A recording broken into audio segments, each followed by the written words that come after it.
Have you ever wondered what couples therapy is really like? Whether you're curious about when to seek help, what happens in a session, or even if it's the right step for your relationship, we're diving into that today. Joining me is my practice manager from the Therapy Hub, Anne, who is our behind the scenes angel genius. She keeps everything running smoothly and she is asking me the tough questions. She's put together a really long list of some of the most common questions and sometimes unexpected questions that we get about couples therapy. And I haven't seen these. At the time of recording, I was completely blind. I had no idea what she was going to ask me. We'll cover why people wait so long before getting support, whether you need, clear, air quotes, problem before booking in an appointment, and what to expect in both traditional and intensive couples therapy. Plus, we get into some of the biggest misconceptions, like whether a therapist takes sides, if couples therapy is just for people on the brink of separation, and what actually helps relationships thrive.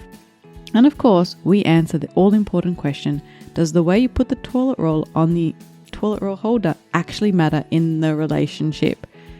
Let's get started.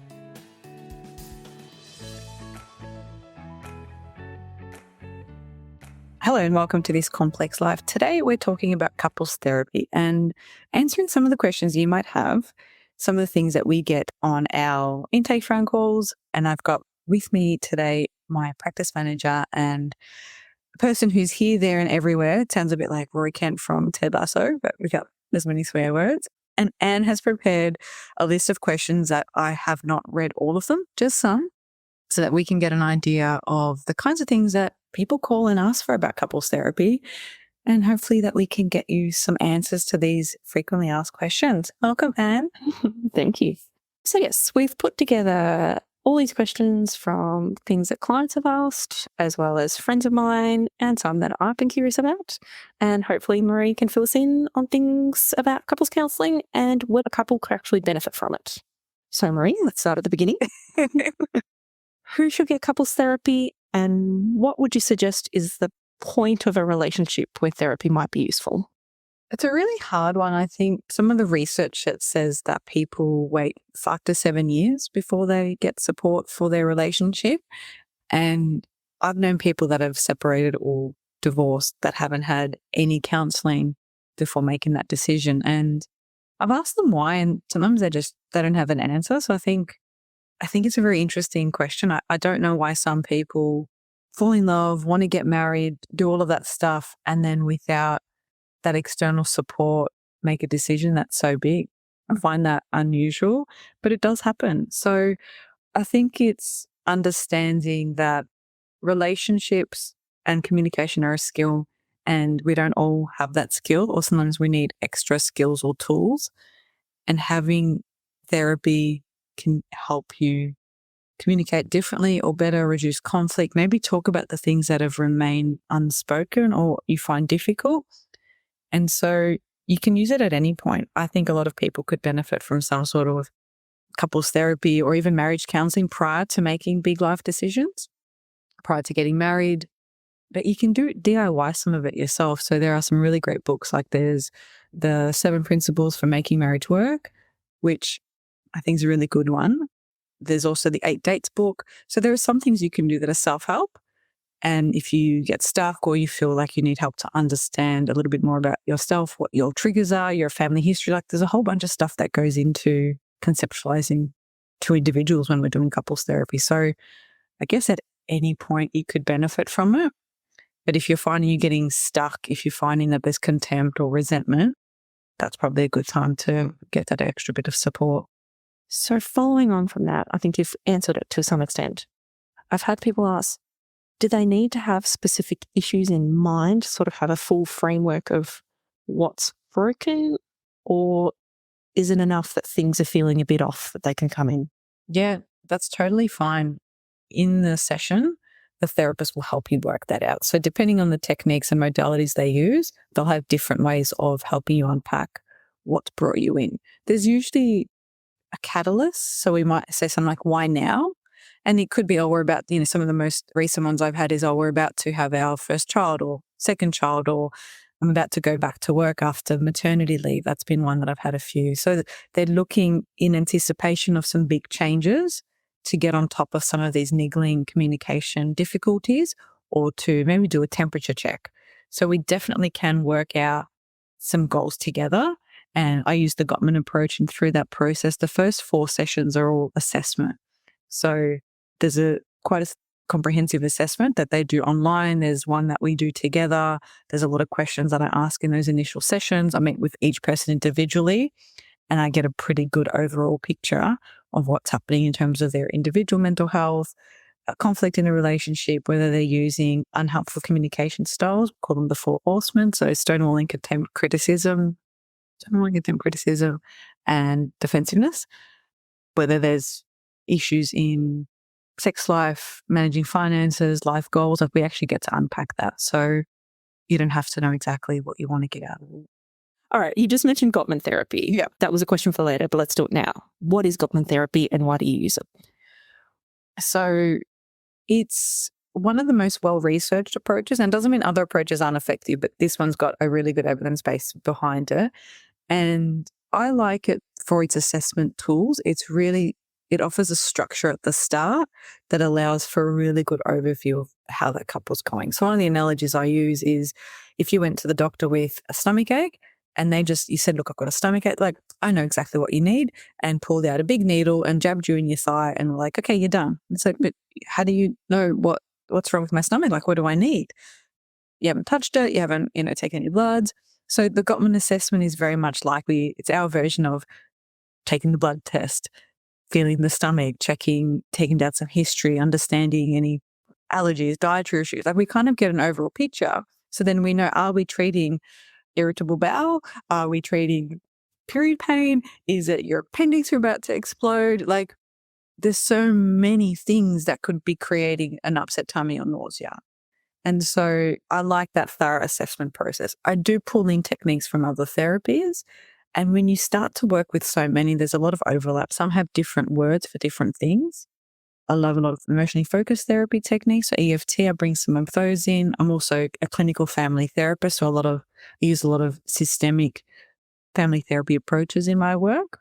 And then I pick and choose. But the Gottman interventions have got some nice structure to them. And then I incorporate them. Some people don't like that. And I still use those techniques to inform the work that I do, but I might not introduce it as, here's this worksheet and we're doing it together. I have in the back of my mind a bit of a structure and some of the tools that I know are really helpful, and we implement that in a different way. So it provides a really good way of understanding what's happening in a dynamic. And what I love about the way they work is a lot of the research came from actually observing couples. So they had what they call a love lab, very Big Brother. Everyone knew. So people would go to this like apartment and they had things recording the couple's interactions. They were taking urine samples, saliva samples, blood tests. Like they were measuring a whole bunch of stuff and coding their behavior.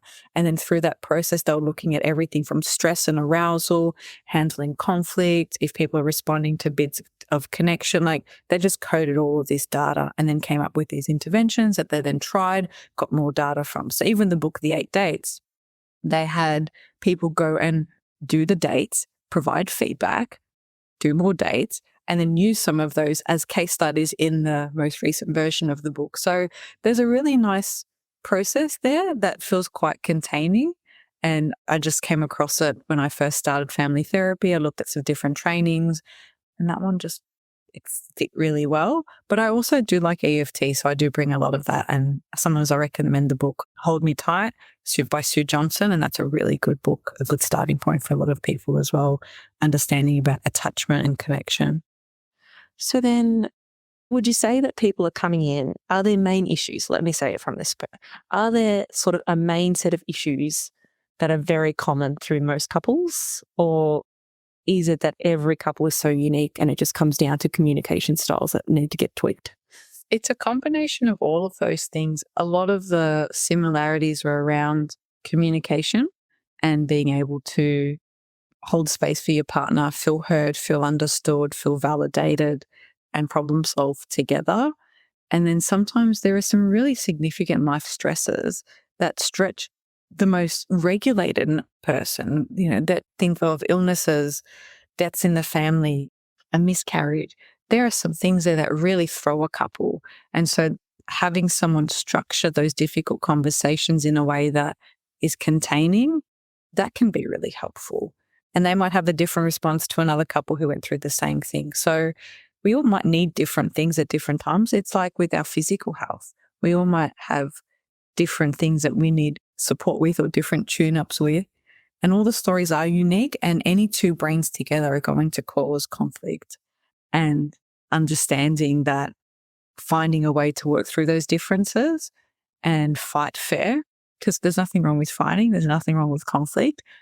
How that's handled is very different. How you repair from that is very different. So there are some basic things that everyone could benefit from.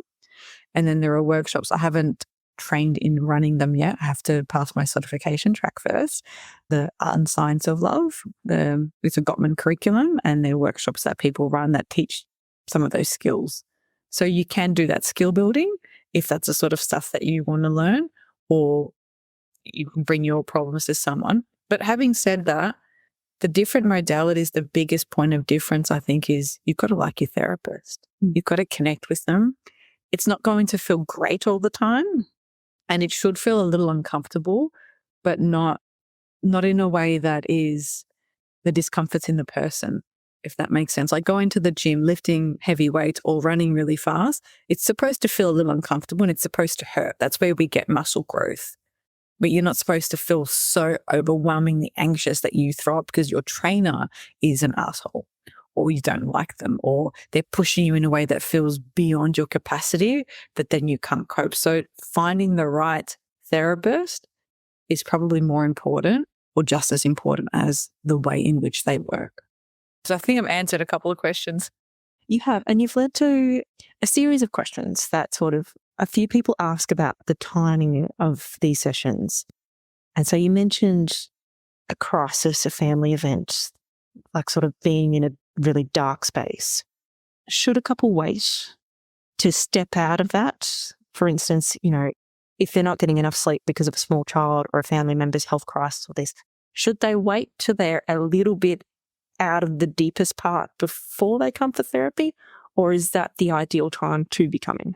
They're not contraindications. So what we'd consider contraindications for couples therapy would be a kind of severe psychotic state, severe substance addiction, or an active affair. Like there are some things that it's not a good time to work on.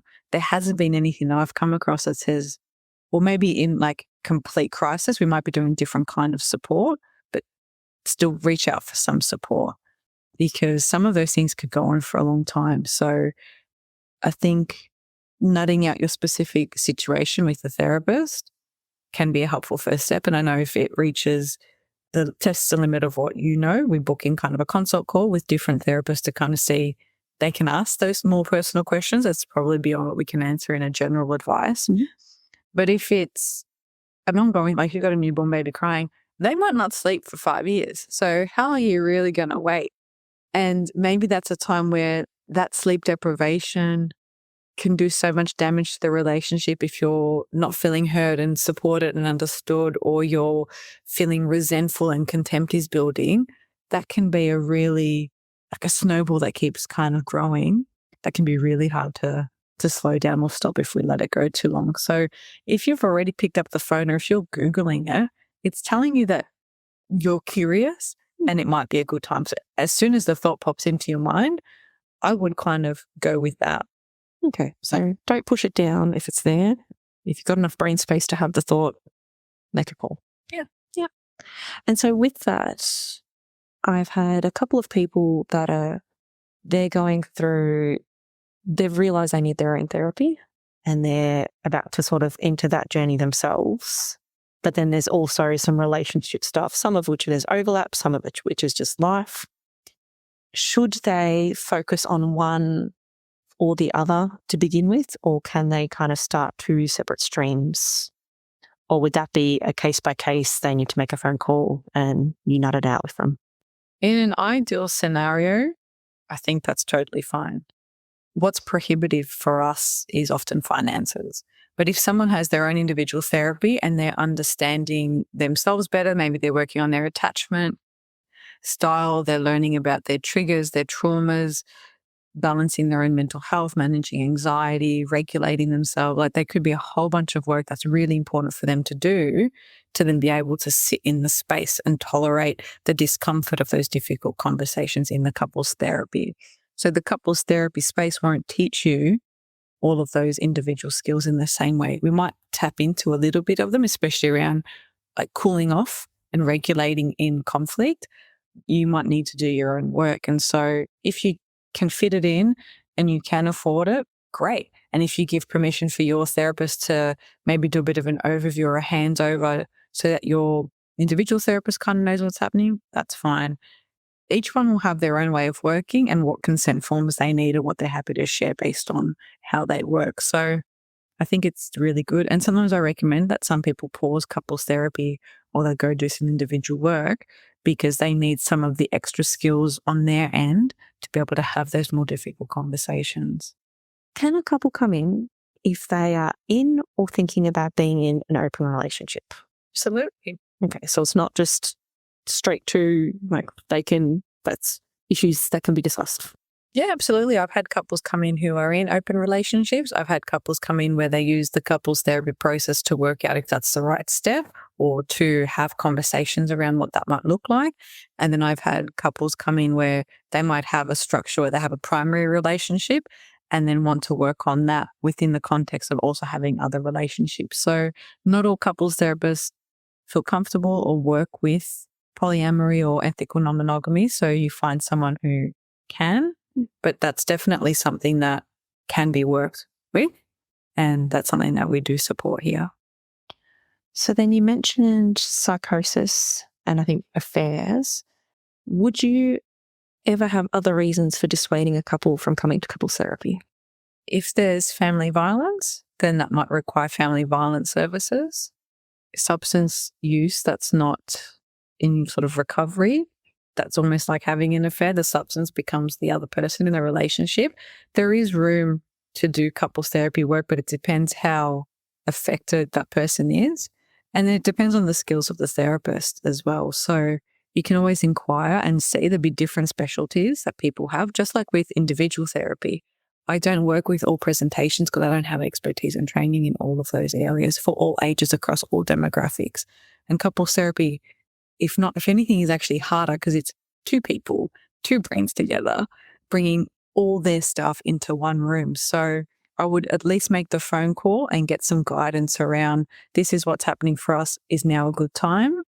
And then you can make a decision based on what that person says. So if you've got a partner who maybe they're not well enough for therapy or they don't want to go, you can still do a lot of work that is couples related and conceptualize based on your goals are directly related to the way the relationship's functioning. That can still be really helpful. So you've got two different setups for couples therapy. You've got your traditional weekly, fortnightly sessions, and then you've also run these marathon couples counselling sessions over 2 or 3 days. Would you like to explain to people the difference between the two and how they might decide what's best for them? So the marathon sessions are intensive couples therapy sessions. So it's just that couple and me in the room for 2 or 3 full days. And we get about 5 hours of therapy on each of those days. And there's a whole heap of questions and pre-session information that they fill out. And we hit the ground running. So we get a lot of information. It takes me several hours to kind of read it all, compile it into something as reasonably coherent. And then we hit the ground running. And what I love about the marathon sessions is less stuff gets in the way. So sometimes if I'm seeing someone weekly or fortnightly and they're busting to share all of this information and all these things are happening, by the time I see them again for the next session, a whole bunch more stuff's been happening. And so it gets stretched out longer and longer. The marathon session does allow for a lot more to get done and we get to implement things straight away. And also it is fatiguing and it does give me a bit of an insight as to what happens when one or both people do get fatigued. So if they're under pressure, what happens? And then how does their partner cope when they're under pressure?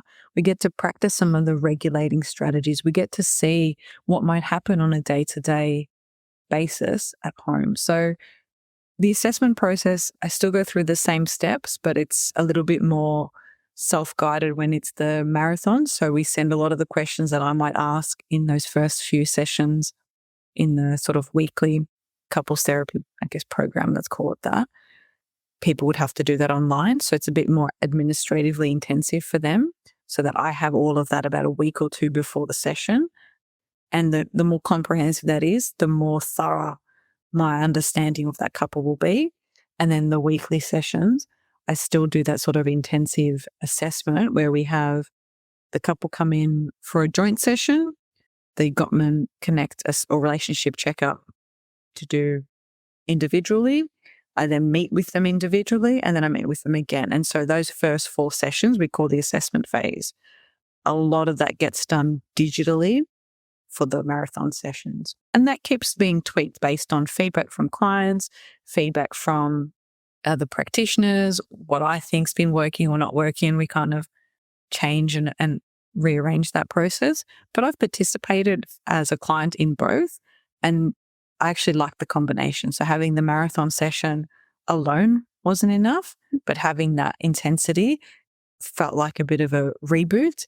And then having follow-up sessions after that was really helpful. So at the moment, the way we structure our programs is you get the marathon session and 2 follow-up sessions sort of as part of that package to allow for a bit of that. And then if people feel they need more, we add in those fortnightly sessions. So it really does kickstart or intensify that work that might take 2-3 months, maybe even 4 months if your calendars are really stretched for time. You get that done in a weekend. It's also really great for people that come from interstate or regional rural communities where they get to come in, they maybe get babysitters, they stay in accommodation, and they get a whole bunch of stuff done, and then they go back to their life and implement it and then have the follow-up sessions. So then with the marathon session, should people feel like they sort of only have those 1 or 2 issues that they need to discuss, or can it be as messy as it is for the traditional sessions? Like, let's just throw it all out there. It can be either. Yeah, absolutely. And when I get all that paperwork, there are certain things that I might see as red flags is not the right word, but that might indicate that the timing might not be right, or the therapy, like the marathon session, might not be suitable. And then I would have that conversation with the couple as those issues pop up, or I might have an extra sort of half hour, 15-minute, whatever's required, sort of Zoom call or phone call to get a bit more clarity. So it's not like you book in and rain, hail or shine, it's your appointment. There is a lot of work back and forth to make sure that you're ready, it's suitable, it's within my skill set, that there's a whole lot of work that goes into making sure that's a good fit so that you get the best support possible. And if that feels too messy or prickly or chaotic, we might look at how do we untangle that? How do we set expectations that are reasonable, that are achievable? And we might have some of those conversations prior to the session being confirmed or going ahead. So make the inquiry and we can sift through it together. Are there many that you've shut down at that point where they've sort of thought they're having the sessions and then you've realised that there's something there that you can't, it's not the ideal either timing or you're not the ideal person for them? Yeah. I've had when there's an affair that the person won't disclose, when there's an addiction that the person won't disclose. Those are ones that the work can't be done. I can't have knowledge. We can't have some person having an affair and coming in for couples therapy. That won't. How did that even come up then? So it's just more the partner knows something's going on and the other one won't share detail. Is that what you mean? Or one's put some information in the form that the other doesn't know about? Sometimes it's that, or sometimes someone's come in saying, oh, my partner and I, we want to, like they might have booked in an individual session first, trying to suss it out and see if then couples therapy would be suitable. And I've had to tell them, no. I know there's no one I can recommend that would work on a couple knowing one person's had an affair or is still having an affair without that being discussed. So secret affairs are good. Are any secrets okay? Can you, as a couple, have any secrets? Or should everything inner world be in the outer world for your partner? Well, I think that's such a big question because secrets in different cultures mean different things and there's different implications. So as a couple, I think that's one of the conversations to have is what kinds of things do we share? It might be what's public versus private versus what's secret or not secret. And what's your information to share, what's not. If you're keeping from your partner maybe a really awful thing that happened to your sibling that they shared with you, that might be completely fine. But if it's something around you and that's impacting the relationship, that might not be. So I don't think there's such an easy answer to that. And sometimes it's not safe as well. And so there's a lot of different factors, but I think building a good, solid relationship, one of the pillars in Gottman therapy is trust. So we have trust on one side, commitment on the other. And trust has a number of different components to it.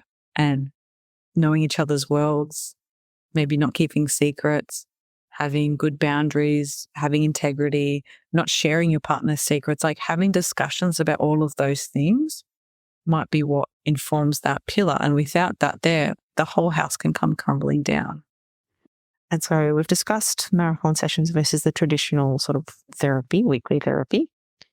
A very common question is for couples that the marathon session seems too overwhelming. So they wanted to go the more traditional, less sort of scary way of hour sessions with you, 80-minute sessions with you. But then they also want to do that in the shortest amount of time. They're kind of wanting to check it off the list and make it done.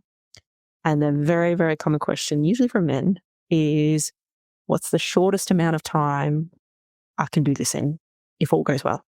I would say at least maybe 10 to 12 sessions. But if you sign up with me, you should expect that I'll be in your life for about 2 years. So we have that initial intensity, and then that might be weekly. And then we might think, look, things are going pretty well. Let's move it to fortnightly. And then after that, it might say, let's give it a month off. Then we might switch to 2 month, and then we might have a 6-month check-in. So there is repair and recovery and healing, and then there's relapse prevention. And so if we miss some of those steps, if people don't come back or they exit prematurely, it's likely that some of those things will flare up again.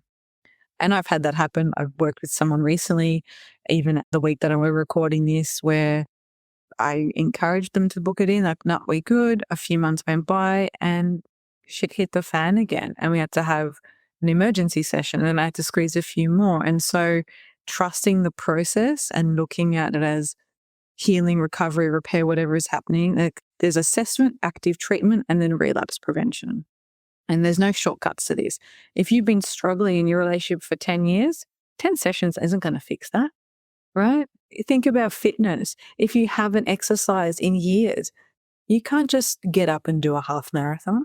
If your base level of fitness is really good, yeah, maybe if I'm working with a running coach, maybe I can get to a half marathon in a 12-week training program because I run.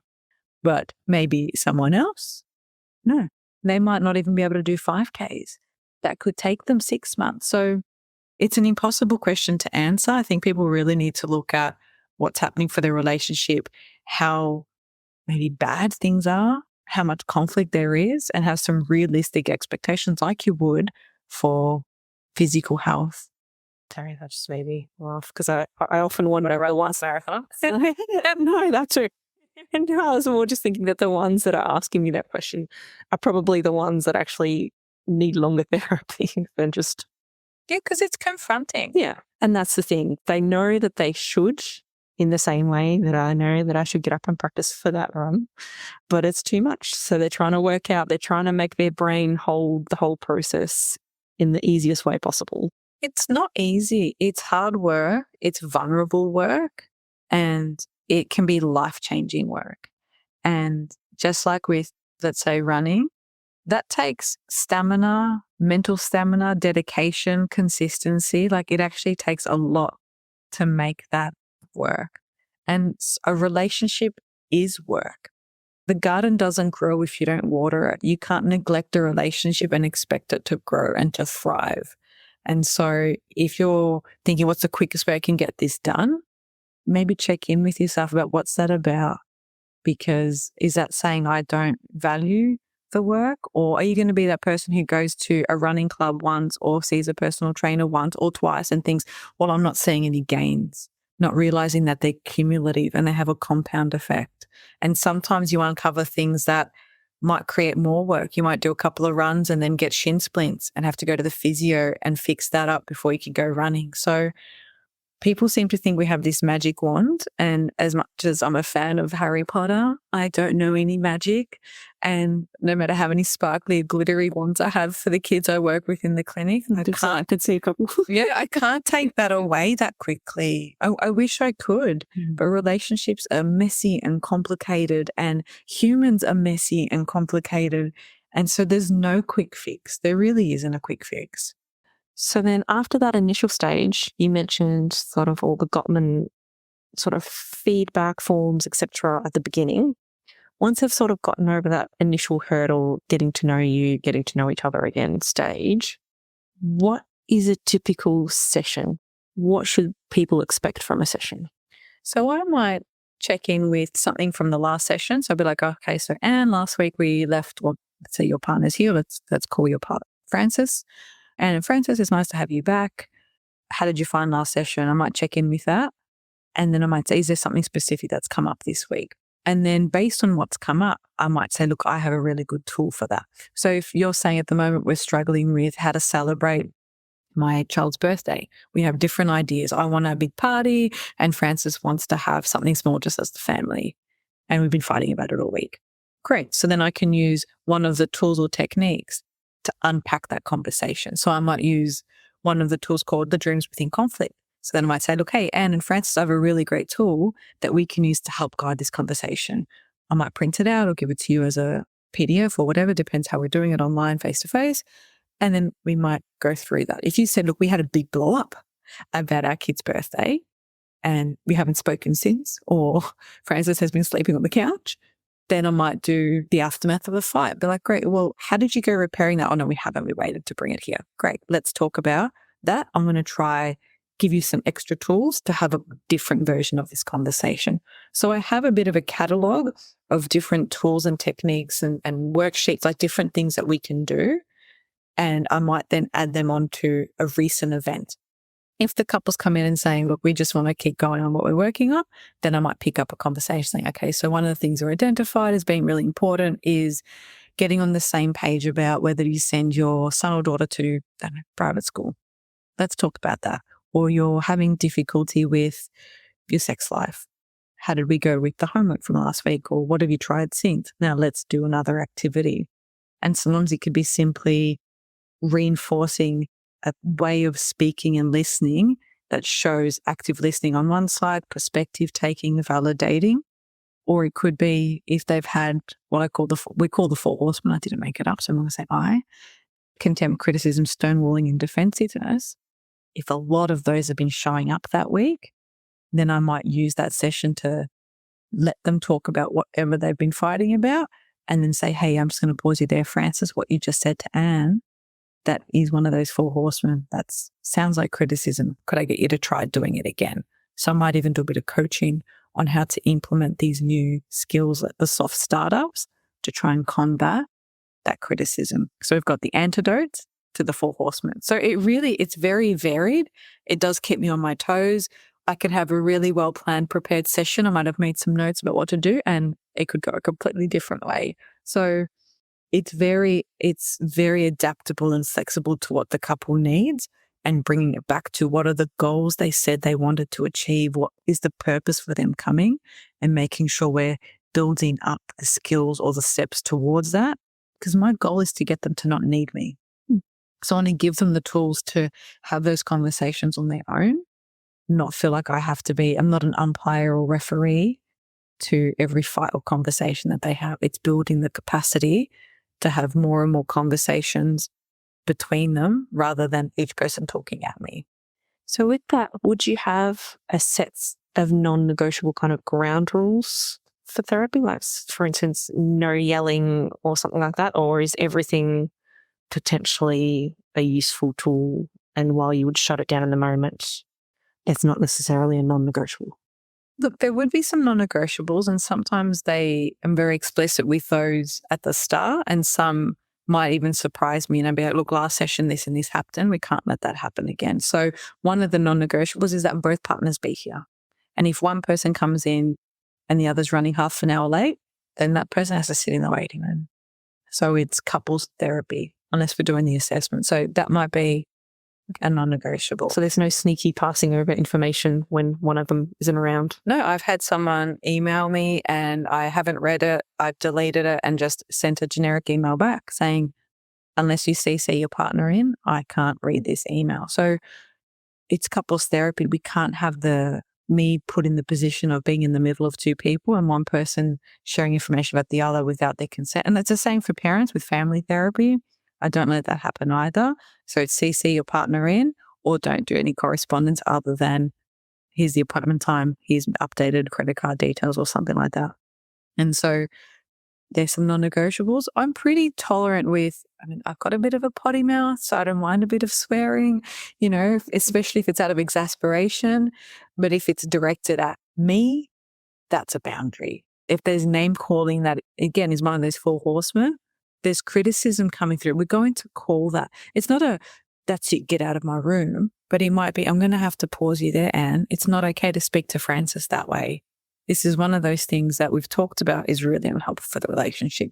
So we keep bringing it back to that role modeling, that helping that person find a different choice of words, understanding what happened in the lead up to that, maybe explosion or distress. Because if they had all the skills, they might not need to be here. So I don't want to just cut someone off completely, but we're working on how do we communicate respectfully, with intention, calmly, safely, so that we can have a richer dialogue to be able to talk about those things.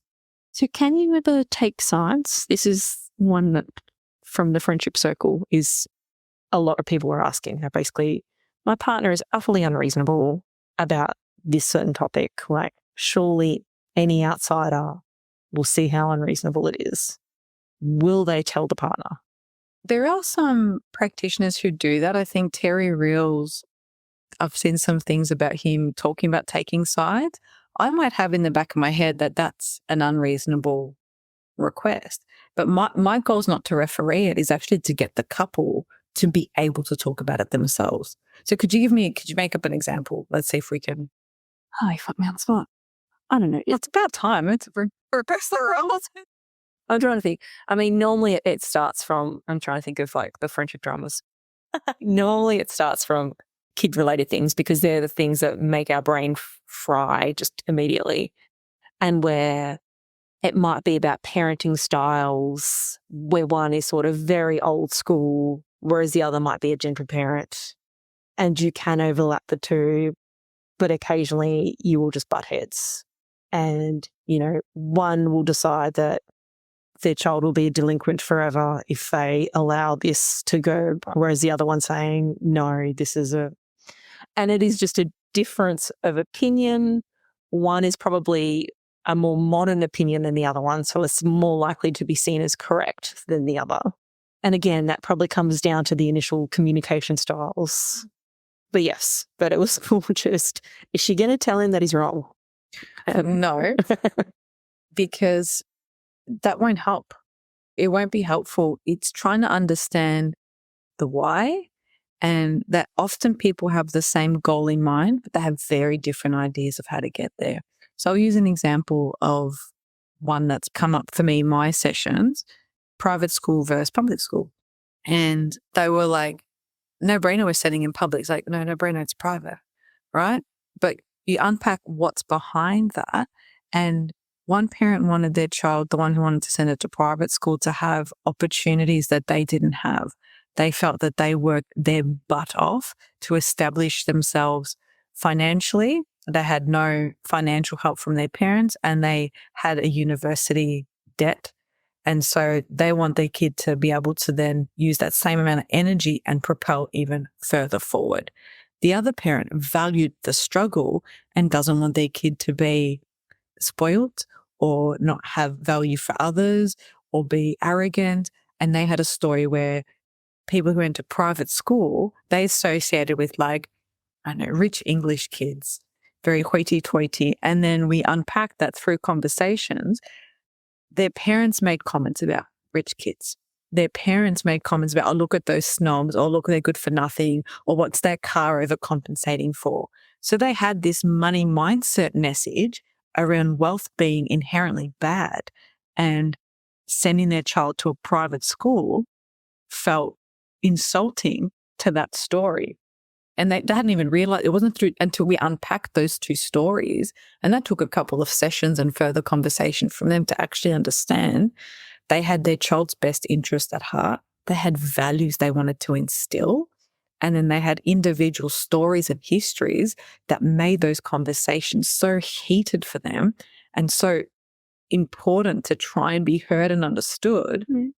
And it was so fascinating. So it wasn't up to me to just say, well, yeah, if you can afford it, just do it. Or that's ridiculous. Those schools shouldn't exist. They can get an education. Like, it didn't matter, because that's symbolic of maybe dozens of other experiences that have come up in their whole lives as parents, maybe even grandparents, that the skill for them was in learning how to have that conversation. Where does that belief come from? Why do you have this position? What would it look like? And then through that, then they can figure out what is the compromise. So if we want our kid to have those experiences but not go to a private school, maybe they sign them up for tutoring. If they wanted their kid to be humble, then maybe they instill a family tradition of volunteer work or something else. And maybe they join a scout so that they learn to go bushwalking and camping without technology. Like, they could then break it down to, these are the values we have, and how else can we get those values or try and teach those values to our kid? So there wasn't an easy right or wrong there. But is he wrong? So in that scenario, it's two incredibly well-meaning people trying to do the best for their family. What if it becomes a situation that's a little bit, for lack of a better word, darker, where it's one's potentially a narcissist, or you catch some potential gaslighting in the situation where basically one is more controlling than the other? If it's starting to be in that space, and that's probably in that family violence, domestic violence space, so I would be getting individual support. Having someone disagree with you is not gaslighting. Having someone have a different recollection of an argument, also not gaslighting. Having someone say, no, but I told you this and we discussed it, not gaslighting. Gaslighting is a very dark and sinister, intentional way of having someone's confidence be shattered and their trust in themselves. And the word gets used all the time.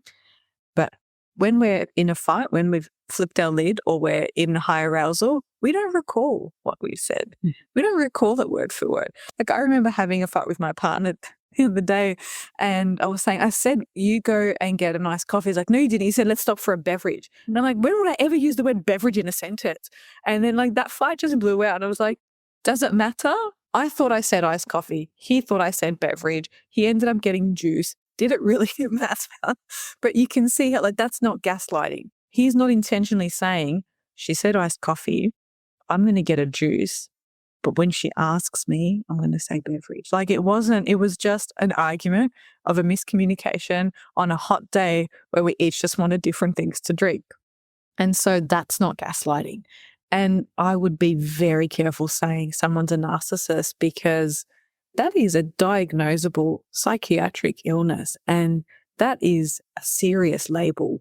And people can be selfish, people can be self-centered, but that doesn't make them a narcissist. So I'd be very, very careful in people saying my partner's a narcissist or my mum's a narcissist or my dad. Like, that should not be something used lightly. And it probably affects less than 1% to 3% of the population. And yet the frequency in which I hear it is huge. So I'd still be very, very careful about someone who has no skills, no experience, no diagnostic skills whatsoever, labeling someone as a narcissist. But I think that's a conversation for another time.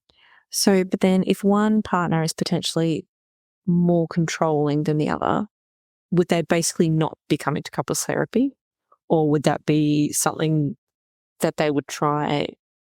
I think I'm trying to ask, have you ever noticed someone trying to kind of manipulate you to get more control over a partner, and you've had to sort of shut that down and they've disappeared soon after? Or is that just something so potentially common out in the world, but they're not the people that are coming to you? It could be a combination of both, where sometimes people, if they don't get their way or if they don't like what I have to say or they're not prepared to do the work, they might not come back because it's supposed to be a little bit challenging, right? It's a little bit tough. You can't lift heavy weights if you don't lift heavy weights. So couples therapy won't work if you're not prepared to change or accept influence from me or from your partner. And so some people don't like that. If you're coming in expecting a referee or an umpire, not going to work. And since we're more vocal about that, since we have videos on our website, we have blog posts, there's the podcast, the YouTube channel, people get more of an idea of, I'm not going to go to Marie because she's going to call that out in a gentle and kind way. I get less of that. But look, it's always a risk. It's any two people, and some things might take extra exploration, extra thinking. I do have regular supervision, peer supervision. I have an expert, got my couples therapist supervisor. Like there's a lot of work that goes into conceptualizing, assessing, figuring out how to help, what's suitable, balancing each person's individual needs. So a lot of work goes into that. And I'm also human and there might be some things that get overlooked or change. And we do the best we can and we keep working through that. So, based on this is one for all the awkward people out there, and I'm one of them. A question that came up very often was, is she going to make me talk about my sex life? And do I have to? Or do I have to talk about my finances? Like, do I have to talk about the awkward stuff that I don't want to talk about? Not in that way. The questionnaire will show if you have a discrepancy or if you're both uncomfortable or unhappy with that topic. So I'm not going to sit there and say, tell me about your sex life necessarily, or tell me what positions you've tried this week. Like or what's your bank balance? But if in the assessment it says both people are happy with their sex life, great. If it says one person is happy, one isn't, then when we're talking about what do we like to get out of therapy, I might reflect on it and say, in the assessment or through our conversations, one of the things you highlighted was that your sex life could be different. And that's something that I'd like to address in one of our sessions. So we talk about it if it's an issue. If one person is happy with the finances and the others, it's indicated that I'm feeling overwhelmed, I don't understand what's happening, I want to be included more, then yes, it's a topic that we talk about. I don't sit there and go through their budget with them. I don't have to know how much they're earning, but I will help the couple have different types of conversations so that they both feel they're getting what they need out of that, whether that is budgeting together, whether that is understanding where expenses are going, whether that's understanding what the 2-year, 5-year, 10-year plan is. If it's an issue, then we talk about it. So then what happens if I know we need help and I feel like we're ready, but my partner doesn't and they don't want to come? How do I convince them? How you ask is very different. If you ask in a way of, Frances, we need couples therapy because I'm sick to death of your shit, probably going to say, no. If you say, do you want to try couples therapy? They're like, no. Very different to saying, hey, babe, I'm finding it really hard to get my point across. No matter what I say, or I'm finding the journey to parenthood has really stretched me and I'm lost for words and I can't articulate myself well. I would like to get us to go and get some support so I can learn some ways to do this differently. That's a very different request than coming at it with blame or with criticism. So I think it's having the conversation in a different way rather than being snappy, sarcastic, putting a book on their pillow and saying, read this, because then we set the person up for failure and we're not going to get the response that you want. And I see this a lot because I get to work with couples. One person will be like, I asked them several times to do this. I'm like, okay, can you tell me how you asked them? And then I'll check in with the person. Is that how they asked? Like, yeah, okay. What I'm hearing in that request is actually criticism. And that's not going to help because as soon as there's criticism, the other person stonewalls or gets defensive. So there is room to have that conversation differently and to come at it with what you want to learn different, how you want to be better, what you're struggling with, and then say, look, maybe offer some options. I found 3, I've narrowed it down to 3 people I think would be a good fit. Would you like me to just book one, or do you want me to send you their information to go through? Have a bit of a dialogue about that. What are your concerns? If that's, we can't afford it, it's okay, well, this is really important to me. So let's sit down, go through our budget together so we can allocate some money. It might take us a little bit longer, but I'm prepared to forego other things to make this work. So it's really having a mature conversation about it. And if you're struggling to get those words out, maybe having a few sessions with a therapist, or nutting it out with a friend, or rehearsing it, even writing down some notes and saying to your partner, look, I really suck at this, or I get overwhelmed, or I just, my words don't come out. So I want to talk to you about something that's a little bit uncomfortable. Can we talk about it after dinner? So talk about when you're going to talk about it. Then pull out the notes on your phone and say, look, I've taken some notes because I don't want to get it wrong. You matter to me. This relationship matters to me. And I'm trying so hard not to screw it up. So I want to read off this just so that I make sure I cover everything. And then read off it. And it's okay to overt that stuff's hard and tricky and awkward and messy and clunky, and you might not get it right. That level of vulnerability is going to go a lot further than demanding it. Would you say in that situation, the partner that is apprehensive, it's because not that they don't think there's nothing wrong, but more that they're scared that if we shine a light on it, that everything will collapse, and that you're just going to use that as an excuse to walk out and potentially leave, as opposed to the opposite, that I'm trying to do this to help us, as opposed to... Maybe I reckon there'd be dozens of different reasons that people would find that confronting. They might think, why now? What have I done? Am I going to get blamed? But maybe they think, I've compromised on all these things. What's their problem? Like I'm trying my butt off and it's still not good enough. They might go into shame. They might feel embarrassed or humiliated. They might be scared because they don't know what the process will be. They might feel so uncomfortable being vulnerable that the thought of another person, a stranger, talking about the most difficult things, we don't know. There could be a lot happening. And you're allowed to have the boundary. You're allowed to not set it as an ultimatum, but you can have a boundary of, I can't be in a relationship where I'm spoken to this way or these things happen. I would like to get some support. Otherwise, it might not work for me. Like, you can have those boundaries and talk them through in your own therapy, but even just changing how you approach that conversation will go a lot further. So then a couple's decided that they have had issues in the past. They would like to make their relationship work. So they're coming to see you because they want to make things work. And they do. They both actively do. Does a partner need to forgive everything that happened in the past?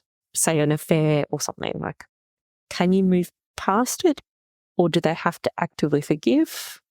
And what if one partner is feeling like they're sort of being tricked into seeing you so that they do forgive it?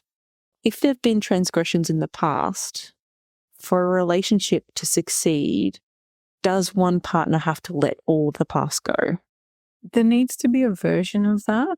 Like, there's that saying, it's like drinking poison and expecting the other person to die, or holding hot coal to throw at your enemy. Have you heard those before? So it's like that. When we're looking at affairs, we have a bit of a structured process of a tone, a touch, and a tune. So the person who participated in the infidelity has to atone for that. Then we need to rebuild the attachment in that relationship and the trust. And then we start to attune and connect, or it's attach, a tone. Sometimes I jumble them up. But there is a process that helps rebuild that.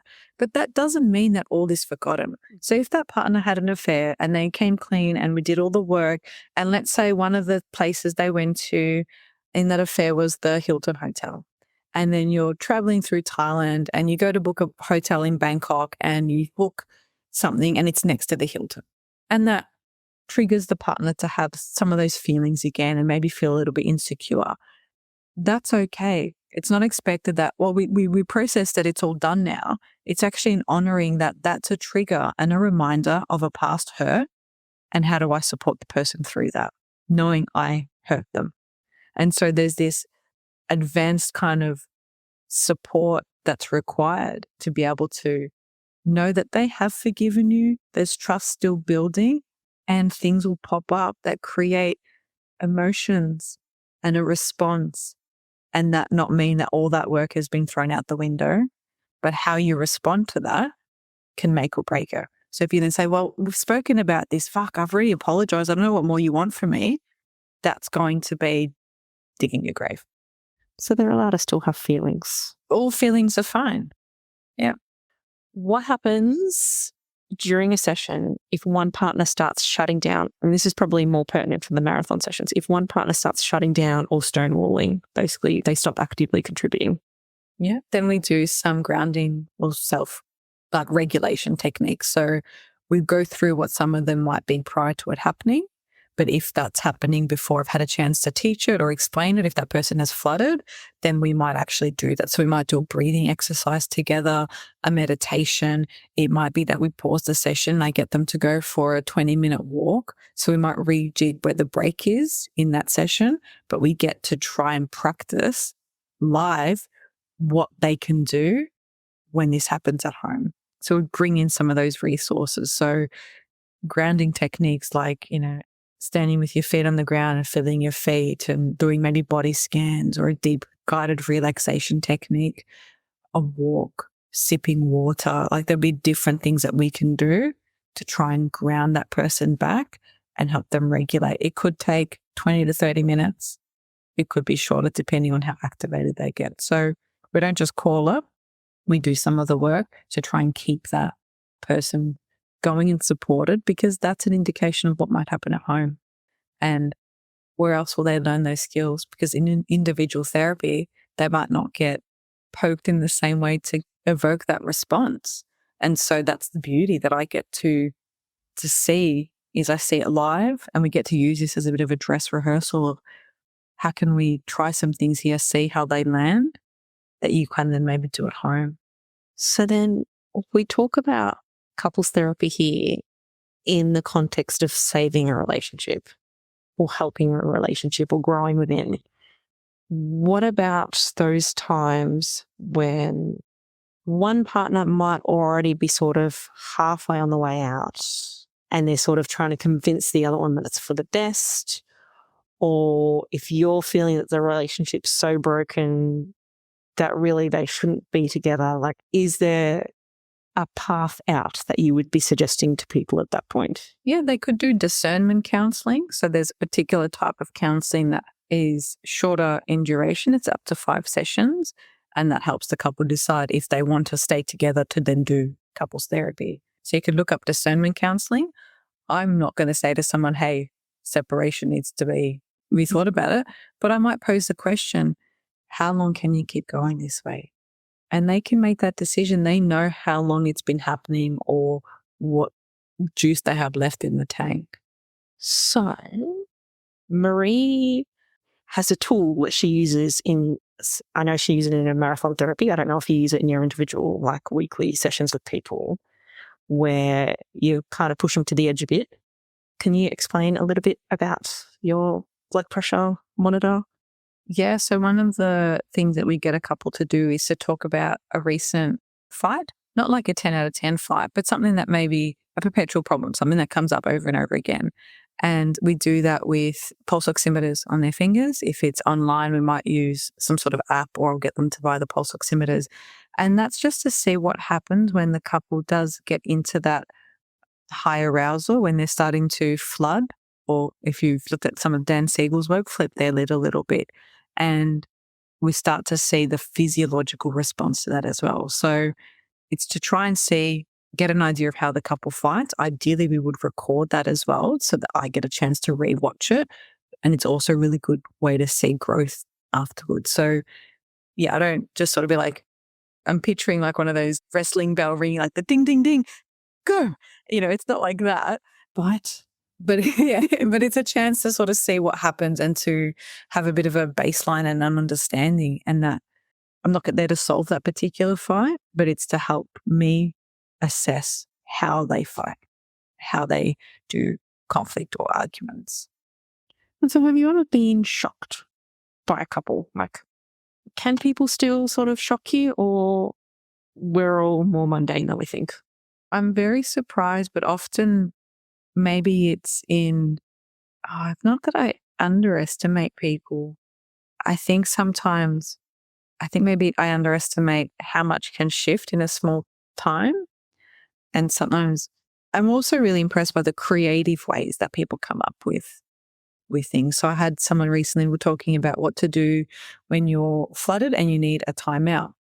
And their suggestion was they didn't want to say timeout and they didn't want to use a physical object because they well, what if we're on a walk? What if we're at the pub? So they decided, I'm going to give you my watch. And it's a variation of that to keep their story private. And it was like, why? And they're like, well, I'm going to give you something valuable so that I need to walk off, but you know I'm going to come back for it. And the other, that sounds great. And I was like, I'd never heard someone so quickly come up with such a beautiful solution that just indicated, I want you to know I'm flooded. And they don't have the ability to speak. So I might not speak, but here are my keys. Here's my phone. Here's my watch. You know I'm going to come back for that. So they're like, I'm not going to just give you the book off the bedside table or the candle sitting here because I care about that. But it was just such that just impressed me and caught me so off guard because most people literally just say time out or the safe word pineapple. And it does feel very unnatural. Yeah. So I can understand it for a lot of people that wouldn't feel like or if you watch Ted Lasso Oklahoma, like that, they just came up with and I was like, yeah, that really caught me off guard. What's a healthy relationship? Like, I think it's one where you both can be individuals and connected. So we don't want codependence and we don't want complete independence. It's finding this way where we call family therapy, we have a word for it called differentiated. So it's I am separate and I can be together. So we want to be in a relationship where we can have a secure attachment style, where there's trust, commitment, safety. We know each other's worlds. We know each other's hopes, dreams, goals. We have ways of connecting. We have ways of responding to each other's distress.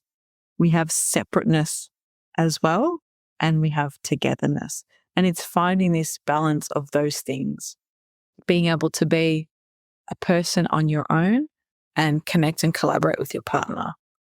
So then finally, I have seen you light up when you've talked about a great marathon session that you've had over a weekend.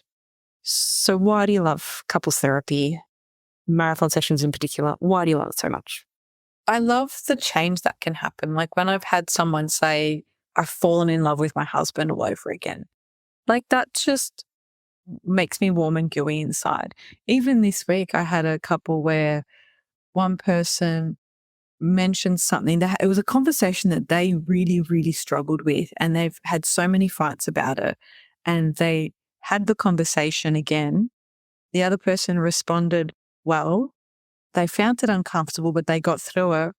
And then they hugged at the end and both both cried. And then they were telling me about this.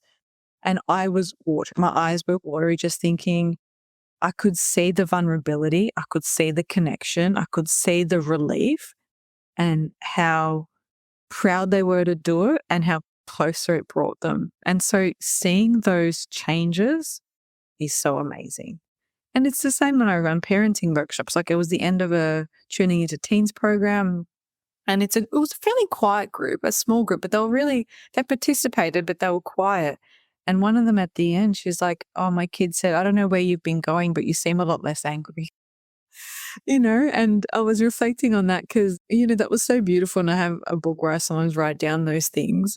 And then the group prior, one of the parents gave me a little card and a gift and said, my daughter said to give this to you. Oh. And so being able to change those relationships, for me, that's about as early intervention as you can get. So I love working with adolescents, and I moved into working with adults, and I did family therapy and then couples, and then being able to work with couples means they help their kids more, or they can influence their whole community, their whole family. Like when we have good relationships, it changes our everything. It impacts our physical health, our mental health, our mood, what we're capable of, how strong we feel. Like it's so valuable. And so being able to contribute in some way to that, like it's awesome. It's lovely.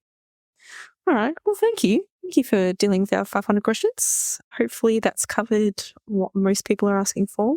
And I realise that people may have come to the end thinking that they were going to get a more voyeuristic view of what happens during our sessions, but I made sure not to ask those questions because you're a professional. Oh, come on, throw a couple in there. Give them something juicy. Maybe just one juicy question. Now you've put me on the spot. I was these are all the questions that Well, while you think of that, I can share one. Yeah, go Some on. of the weirdest things that people fight about. Yes, I think this is what we want to know. Like, that's the weird stuff. Come on. Like, I've got one. How you put the toilet roll on a toilet roll holder. That's caused massive fights. Is it paper up, paper down? That's actually, I know the answer to that because there's a patent. There's an actual patent like that's about it's paper over. I agree. That is how the US patent was made. It's paper over, right? But some people like the mullet and that cause conflict. That's maybe one where I would weigh in and say, I'm sorry, but it's this way. And I'm not speaking from personal experience because my partner and I both agree that it's that way. But there are some people where that would drive them up the wall. They go into the bathroom and they keep flipping the toilet roll over, and then the partner goes and flips it back, and it's just constant chaos. And, they just can't cope. They're just not meant to be. They're just not meant to.